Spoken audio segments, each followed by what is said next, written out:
Welcome to the Find Your Leadership Confidence podcast with Vicki, Nettley. You are about to discover impactful lessons that help you grow as an individual, grow your confidence, and find the positive and good within you, so you powerfully and authentically become the best version of yourself.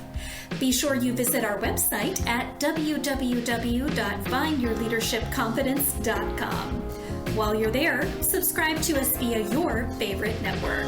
Now tune in, get ready, and enjoy the journey of emerging as a leader of exception in the 21st century. Welcome everyone to the Find Your Leadership Confidence podcast. I'm your host, Vicki Nettley, coming to you from Roswell, Georgia. The goal of this podcast is to empower women by sharing topics and guests to grow as a confident leader and take your business or your life to the next level. Today, I'm very pleased to have my guest, Claire Nettley. And Claire is a coach, a teacher, a speaker, and the founder of the Self-Centered Woman and Better Boundaries. She helps high-performing women break the people-pleasing pattern so they can feel more control of their lives and say yes to the things that matter to them. Today, my theme of the episode is going to be baby steps to boundaries. So please join me in welcoming Claire Nettley. Welcome, Claire. Thank you, Vicki. Thanks for having me here today. I'm really excited to talk about this topic. It's one of my favorite topics to dive into. When I saw your bio, I knew that it was going to be something that I wanted to have on the podcast. So I was so happy that we could match up. Yes. I always start with an easy question, an icebreaker, and it is to share with our audience where you call home. Where do you live? Wow, that's a good question, because I have two places that I call home. I grew up in the UK. I grew up in England and Wales, but I now live in Melbourne, Australia. And so when I talk about going home, I talk about going back to England for a trip or Wales. And then when I'm over there, I talk about coming home back here. So I kind of have two homes. And I don't know, if any of your listeners have relocated, my experience is that you never quite leave behind the place that you come from. It's always with you. Mm-hmm. So yeah, I have two homes. I am just the same way. I was born in Pittsburgh, Pennsylvania. And after we were married several years, we moved to Atlanta. And now I actually have lived in Atlanta longer than I lived in Pittsburgh, but I do call them both my home. Yeah, it's funny, isn't it? It's funny how that happens. Yeah. So let's just get right into this so that our audience can get out their pencils and papers to get some notes on the answers to some of these great questions you have. What are the boundaries, and why are boundaries so important to us? So boundaries are guidelines, standards, limits that we have for ourselves, not for other people. And this is one of the biggest misconceptions about boundaries, is that they are for other people. They're about trying to control other people. That's not what boundaries are. They're really around, like I said, guidelines, standards, and limits that we have for ourselves and we have for our own behavior and what we will and won't accept and tolerate in our lives. So there's a psychologist I follow called Dr. Henry Cloud. He talks a lot about boundaries, and he says, and I love this, that they keep the bad stuff out and the good stuff in. And that's a beautiful way to describe them. And we have boundaries in all areas of our lives. We have boundaries with family, friends, intimate partner, our workplace. We can have boundaries with our pets, and our boundaries are flexible. So we'll have different boundaries with different people. And we have boundaries. We have physical boundaries. We have intellectual boundaries, emotional, material boundaries, like our time, our energy, our attention, all of those things. And they're so important because without them, we can really suffer. We can suffer from a whole host of different things. So they're critical to our well-being. And despite what people might believe, they're critical to the well-being of our relationships. And my life changed dramatically when I started learning about boundaries and incorporating them into my life. Yeah. I think a lot of times people are lost and they don't know why. And it's because there's no boundaries in their lives. You know, they always want to be free to do whatever, but then they have no guidance and no direction. It's like sometimes you do need the walls and the closed in areas so that you feel safe. Yeah, it's protection. It's protection, preservation and protection. Someone asked me once about boundaries and values, and I said to them, boundaries protect our values. They preserve the things that matter to us, and they protect our time, they protect our energy, they protect what we pay attention to, where we focus our energy. So yeah, they're critical. And like I said, we get to determine when, where, and how we flex them and with whom we flex them. Because I have routines and schedules, and I used to be someone that very much liked to just kind of be free and not pinned down. My life did not work when I lived like that. Yeah. So now I have many more routines and habits, and I have a schedule, but I schedule free time, and I schedule time where I choose not to have so many boundaries. You know, boundaries aren't rigid. We get to decide what our boundaries are and what they're not. So what does it mean to be a self-centered woman? So I wrote this program based on my own journey. And my journey, I think, from being a people pleaser to being what I call a self-centered woman, which is about, and it's a play on words, as you probably guessed, and the people that it tends to make uncomfortable are the people that tend to need it. It's about being centered in ourselves. It's not about being selfish. And a lot of what I do in my work is reframing this idea of being selfish. So a self-centered woman has an internal locus of control. She's focused on what's going on for her, not what's going on for everybody else. She's able to recognize and meet her needs or ask for her needs to be met. She has mastery over her emotions. She's able to identify and feel and process her emotions appropriately. So mastery over emotions doesn't mean not having them, but it means being in touch with them and being able to, like I say, process them and articulate them appropriately. She has boundaries. She has a strong sense of who she is. She has a focus for her life, and she's moving towards her own goals. She's clear on her values. She's clear on the things that matter to her, and she's creating a life on her terms. She's empowered, but she's also kind and compassionate and still available to others and able to be present for others, but not at the expense of herself.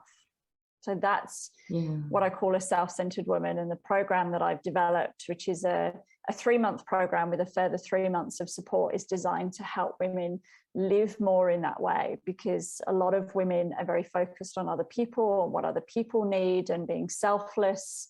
And it doesn't work.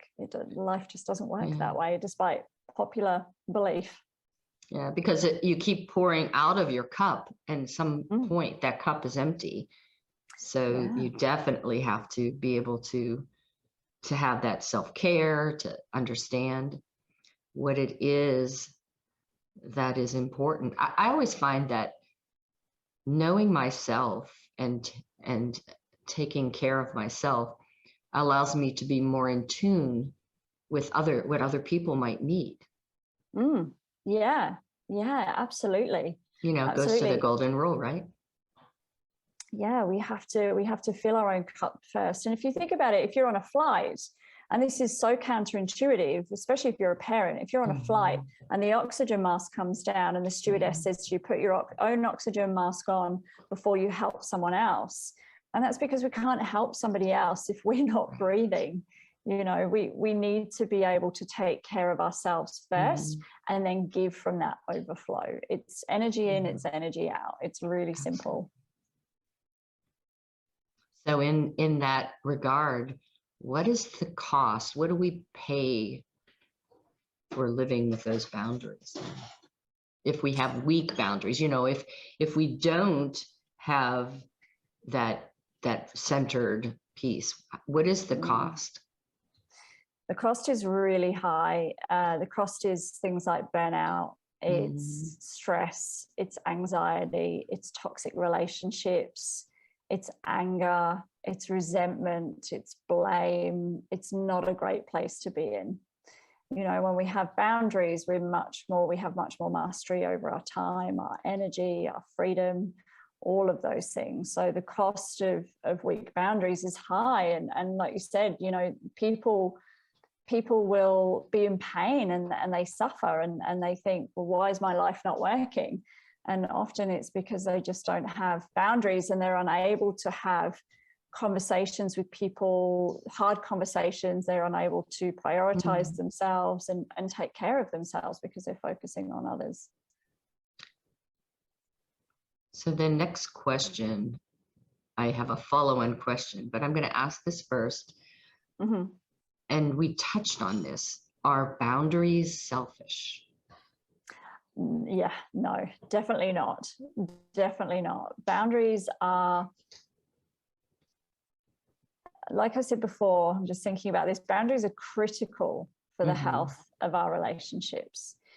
And we've been led to believe something else with the kind of Hollywood idea of romance. And I think that's a lot of where it comes from, you know, being selfless, giving to other people, and that to take care of yourself is selfish.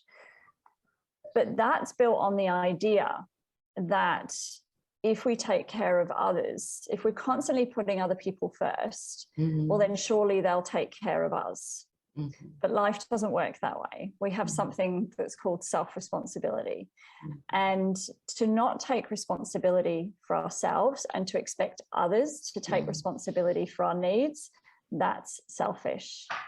So it's not selfish to have boundaries. It's not selfish to take care of yourself, because when you do that, you're taking the pressure off other people. And it's unfair to expect other people to be able to read your mind, take care of your needs. I have friends of mine.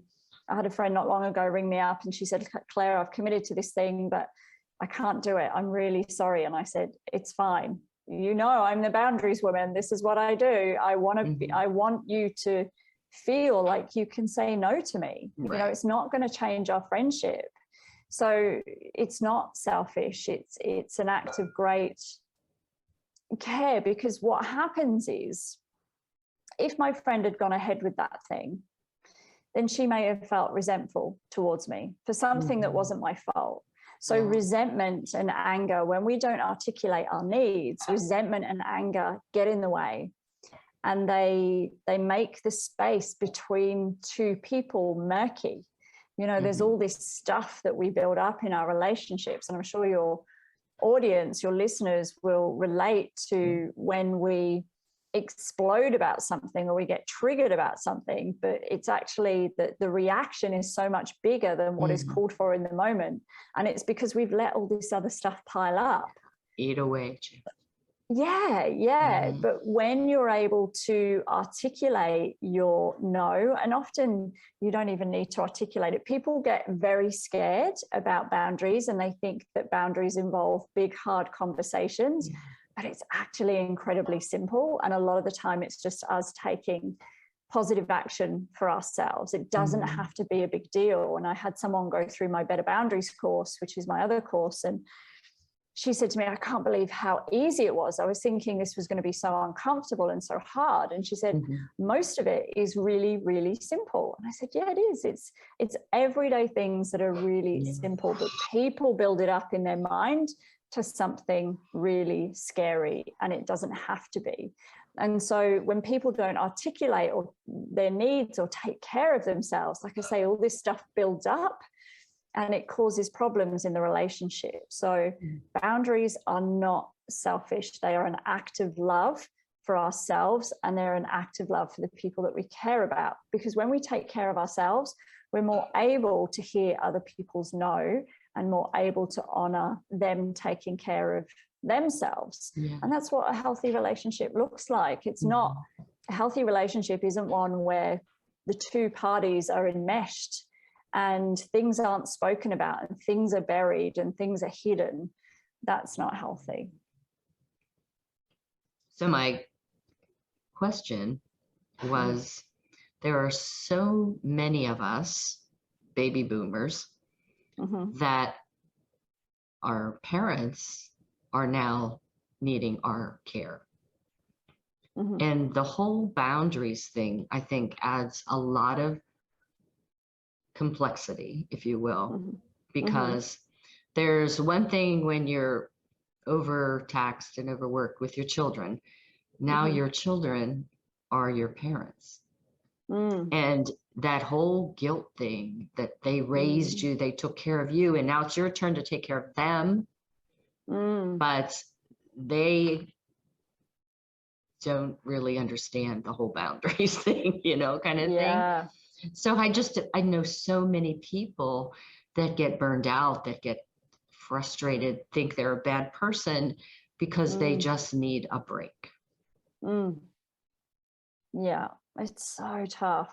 It's so tough. And I totally understand. And I think what is helpful for people in that situation is to draw a boundary around what is my enough. And recognizing that that's enough. I have someone in my life at the moment who's got a parent that is unwell and needs some additional support, and there's conversations going on between people around, what is enough right now. And some people's enough is more than other people's. Yes, very true. And that doesn't make either one right or wrong. What matters is that the parent kind of gets the support, and that support can come in many different ways. It doesn't have to come from one person. So if you're dealing with an elderly parent, then you can say, okay, well, I'm prepared. For example, I'm prepared to make meals twice a week, and the rest of the week we will use a Meals on Wheels service, which is a service we have here. I don't know if you have it. We have it too. Yes, we do. Yeah, so that kind of thing. So the parents getting support, the underlying needs are being met. The parent maybe needs company, or the parent needs food, or the parent needs help around the house. Those needs can be met, but they don't need to be met all by the one person. And this is another unrealistic thing that we have in relationships, where we think that one person should be able to meet all our needs, and it's not realistic. It's like when people go looking for a partner and they say, I've got to find the one. And I'm like, there isn't one, there's many. We all have different needs, and to expect one person to meet all our needs is really unkind, and it's a lot of pressure. Yeah. So what I would say to people in that situation is take the pressure off yourself, and sure, work to help the parent with their needs, but don't put the unreasonable expectation on yourself that you should be able to meet all those needs, because that's not reality. And it's unkind. Well, and if you get ill, then you can't be helping that person any longer either. So yeah. So what are simple things that our listeners can do to work to improve their boundaries, to understand their boundaries? So the thing with boundaries is there's no right and wrong. Everyone's going to have different boundaries. And the way that you know how your boundaries are working is by looking at the consequences of your boundaries. So often I see people online Googling things like, what boundaries should I set with my housemate? What boundaries should I set with my partner? And my question is always, what boundaries do you want to set? And the way that we start is by tuning in and listening to ourselves. So we need to get out of our heads and we need to get into our bodies, into our feelings, into our instincts, because we know when someone has crossed a boundary, because we feel it. We go, oh, that didn't feel good. That didn't feel quite right. I'm not comfortable with that. So then it's learning to recognize those feelings and then articulate them. And they don't always need to be articulated. Sometimes it can be, oh, I don't really like that person. Okay, I'm not going to spend so much time with them. Or that person makes me uncomfortable when they're around. Well, I'm going to go somewhere else. So I'm not going to talk to them at the party, or I might just say hello and be courteous and then go and talk to someone else. That's my boundary around that person. So it's not gaslighting ourselves. It's not denying our responses. It's honoring them. Yeah. And so the way to do that is really to tune in. I always advise people to keep a boundaries journal and just write down, okay, when did I say yes to something but I meant no? What was going on for me in that moment? What could I have done differently? Or was there something that came up today where I didn't honor my feelings, where I didn't honor what was going on for me and what was happening in that moment? Why was I perhaps giving my power away? So to answer your question, tune in, listen to your feelings, start to pay attention to what they're trying to tell you, because they have an important message for you. Honor them, keep a boundaries journal. And the other thing I would say is I statements if you're communicating with someone. So one of the biggest mistakes people make is that they talk with you statements. You know, you did this, you did that. Yeah. So keep the focus on yourself and use I statements and start small, just really, really little things. Don't go in too heavy too quickly. Yeah. Build up the confidence. So what are some common mistakes that people make whenever they start on this journey to set their boundaries? One of the mistakes is using you statements rather than I statements. Another mistake is telling everyone what they're doing. So I'm going around, I'm going to set a boundary. I'm setting boundaries now. Just announcing their boundaries to everyone. It's really funny when people do that. And I'm probably a bit guilty. I was a bit guilty of that when I started. And I remember when I talk about finding my no. And when I found it, I was like a 2-year-old, you know, just going around saying no to everything because I was so excited. So that's kind of some of the common stuff. I would say the other thing is they let the guilt, I'm just thinking here, they let the guilt overpower them and change their mind. So when you start finding your no and when you start learning to set boundaries, guilt is often a natural part of that. And that doesn't mean that what you're doing is wrong. So it's kind of about learning to lean into the guilt a little bit and just recognize, oh, my body's giving me a sign to go back into safety. And this is where we have to learn to read our body's signals. Yeah. Because that's a signal. Some signals we are kind of a warning, and some signals are a protection mechanism. And I guess they're both protection mechanisms, but they happen in a different way. So it can be our subconscious going, well, you're stepping out of your comfort zone here. This is not safe. We're going to go back. Because often what happens is people will say, for example, someone says to you, can you feed my cat this weekend? And your first response is, are you kidding me? I've got so much on this weekend. I can't do it. Right. So that's the boundary. That's your immediate response is it's a no. That's information. It's a no. Can't do it. But then what we often do, this is really common, people-pleasing behavior, we then go, oh, but, you know, she's really busy and she's got a lot on and her mum's not well and, you know, this is her one weekend away. I really should do it. I should, you know, aren't we meant to help others? I'm being really selfish. It's just this one time. And we start to talk ourselves out of our natural reactions. Right. And so I think it's about recognizing that that's going to happen and doing it anyway.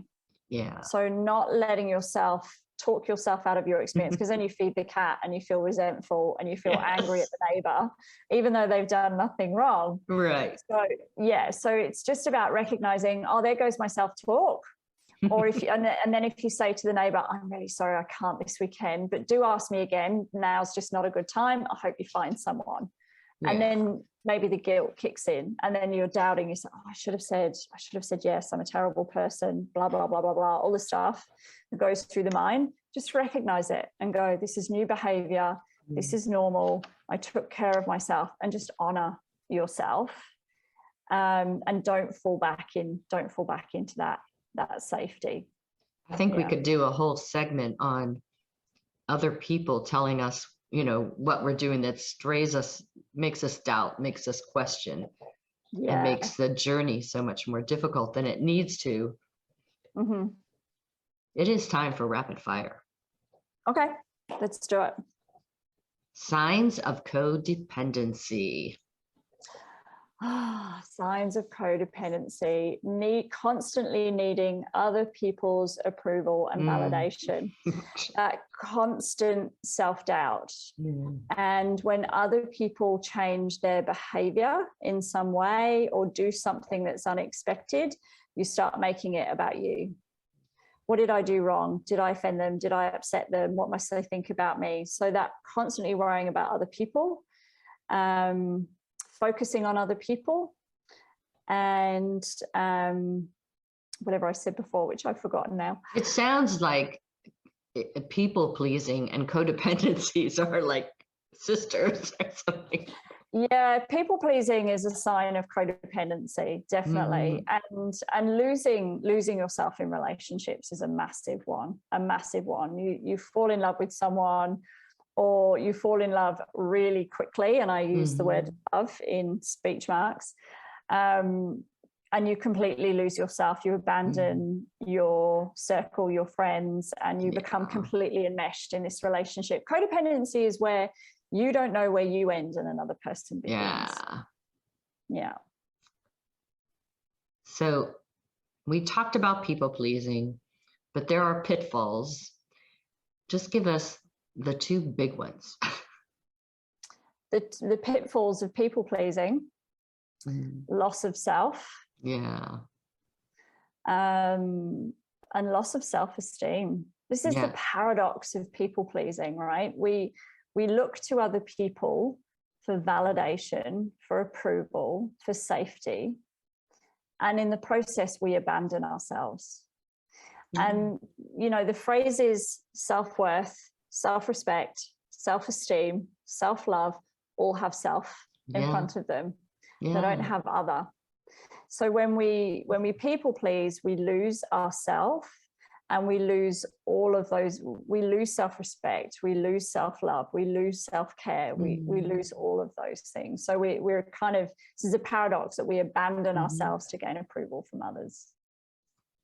And that's one of the reasons why I think this so fits with my confidence podcast, because you can't have confidence if you're constantly worried about somebody else and what they think and what what they're going to say to you. Yeah. Can you get burnout to boundaries or balance? Can you get from burnout to boundaries? Yeah. Can you go from burnout to having boundaries and balance? Is it achievable? Definitely. It's definitely achievable, because I've done it. What I would say is about balance is that it's a constant dance. So a friend of mine is a movement teacher. I'm also a movement teacher. That's where the teacher comes in. A yoga, a meditation teacher, as well as a coach. And my friend said once, we're not balanced, we're balancing. And I loved that, because I think it's really true. I don't think, I'm confident that we're never actually perfectly balanced all the time. It's not reality. But we can definitely go from burnout to balancing, and to having more control over our lives, over our time, over our energy, over how we show up. And I know it because I've done it. I lived without boundaries. I lived in a perpetual state of burnout and things not working. and people pleasing and codependency and all of those things. Mm-hmm. And I found my way out, which is why I now do the work that I do to help other women find their way out of it too. So we hear a lot about, and especially before COVID, the work-life balance in corporate. I spent 27, well, more than that, but in the last company, 27 years. And that was still always a big thing of work-life balance. How are boundaries and self-centered women able to coexist with work-life balance? Yeah, it's a great question. Well, I think if you want work-life balance, then you definitely need boundaries, and you definitely need to be a self-centered woman. And the way that we can have a career, a successful career for a long period and not burn out, is through boundaries. And this is one of the things that kind of really surprises people, is that I think when they have an employer, and a lot of people struggle with authority, right? So they think that when they have an employer, that employer is their master. And that when they go to work, they are to hand over their power to their employer. But like anything, it's a relationship. And what I'm seeing a lot in the world is there's a huge amount of burnout. I think something like over 50% of Australians burned out during the pandemic. So that tells me that there's 40-something% that didn't burn out. And I would love to find out if that 40-something% have boundaries and that's what protected them. Because we should never give our power away to anybody, definitely not our employer. It's a partnership. And one of the ways that the corporate world is working at the moment, and this might be a very controversial view, but the corporate world is surviving at the expense of the goodwill and the care of its employees who are burning out. And if there is too much work, for one person, that's a management problem. It's not an employee problem. And one of the things I coach people on is having conversations with their manager and being able to push back, because people think that they can't push back. People think if I push back, I'm going to be fired. I'm not going to be a team player. I'm going to be overlooked for promotion. All these things are going to happen if I speak up. So I need to work later and later and later to get all this work done.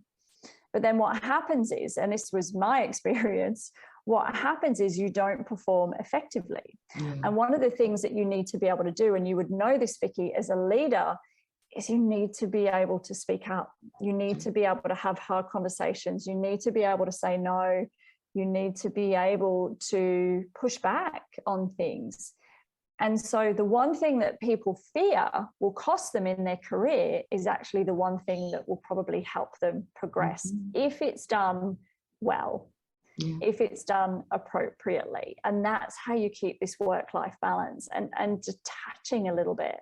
You know, I used to make my career everything. And then I had to, through boundaries and through the work that I did in my recovery journey from people pleasing and burnout, was learn to just detach a little bit from my work and I got a lot of my identity through my work. So I had to kind of let that go and recognize that my self-worth does not come through what I do. It's inherent within me. And that enabled me just to step back a little bit and have a healthy distance with my work.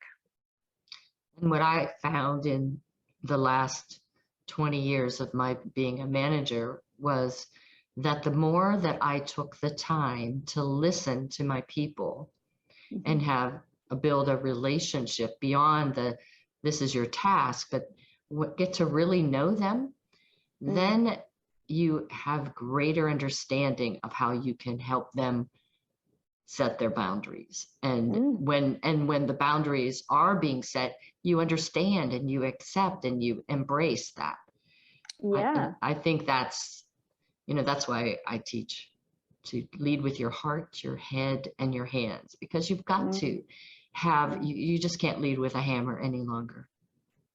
No, people don't respond well to that. And I would imagine when you were in your leadership role, Vicki, I would imagine that if one of your staff came to you and said, there's a problem, there's too much work, there's too many priorities, I'm not going to get to all of this. What would you like me to prioritize? What's most important? I would imagine that you would embrace that rather than having things fall over and things not getting done and no one communicating with you about it. Yeah, it's not the way to be. No. We are on our last rapid fire. Okay. What is the next path on your journey? Oh, good question. Well, I'm just about to make a sea change. So I'm moving out of the city of Melbourne, down an hour and a half down towards the coast to be a little bit closer to my family. Nice. So I would say that's my next path is enjoying a different pace. I work hard and I love what I do, but I'm being called to spend more time in nature and the outdoors and fresh air and enjoy that part of things. I think if anything, that's one of the things COVID taught was you need to slow down, you need to be more grateful, and you need to be more aware of family and that they could be gone in a minute. Yeah. So. Yeah. All right. This is my warning to those that are listening in and not watching the video, that you should have that pencil and paper out. I will put in the information about Claire's contact information and where she can be reached in social media. So Claire Nettley, that's Nettley, can be reached at www.clairenettley.com. That's CLAIRENETTLEY.com. So check out her website. She is on Facebook, LinkedIn, and Instagram. Just search by her name, you will find her. And I'm going to turn it over to Claire right now to talk to you about what she has for you as a gift. Yes, so I have a couple of things. If you jump on the website, go to clairenettley.com, you will be able to access a free 30-minute masterclass. And if you feel like you don't have 30 minutes, then this is probably perfect for you, on why you struggle to own your boundaries and how to start speaking your truth. And with that masterclass, you will also get a free ebook, How to Be a Boundaries Badass and Keep Your Friends. So you'll enjoy those two free gifts. So jump on there and come follow me on Instagram. I'm at Claire_Nettley. And if you'd like to have a conversation, just DM me the word boundaries and we can chat. Very good. Very good. Yeah. So please go to her website. And again, the gift is at her website /better-boundaries/masterclass. But if you go to her website, I'm sure you'll be able to find quickly that 30-minute boundaries masterclass. And here's the time where I can say thank you so much for a wonderful conversation. As I said, we could have a whole another half hour on the various ways that we have for dealing with the being in the office, being, people now working from home, all of my entrepreneurs out there thinking they are working nonstop, and what boundaries are you putting in to help you not get burned out, not get Zoom fatigue? So for me, it's kind of limiting my screen time, getting outside, turning off screens at a certain time of night, and having downtime, having time away from screens. We're not designed to be sitting all day staring at a screen. So making sure I move and get fresh air, take my dog for a walk, get outside. Well, I'd love to say thank you very much for being such a wonderful guest. You gave us great tips, you gave us great insights, and are providing wonderful tools for our audience. And again, I want to encourage everyone to please go to Claire's website, check out the gift, check out what she has out there. And if you are feeling at all that you need some help setting boundaries and becoming that self-centered, proud of it woman, please visit Claire's website. As always, I end with reminding everyone that life is a journey, and it's up to you to enjoy the ride. This is Vicki Nettley signing off. Thank you for tuning into the Find Your Leadership Confidence podcast with Vicki Nettley, where we share impactful lessons that help you grow as an individual, grow your confidence, and find the positive and good within you so you powerfully and authentically become the best version of yourself. Remember to visit our website at www.findyourleadershipconfidence.com and enjoy even more great episodes like this one. Again, while you're here, subscribe to us via your favorite network. We look forward to seeing you next time on the Find Your Leadership Confidence podcast.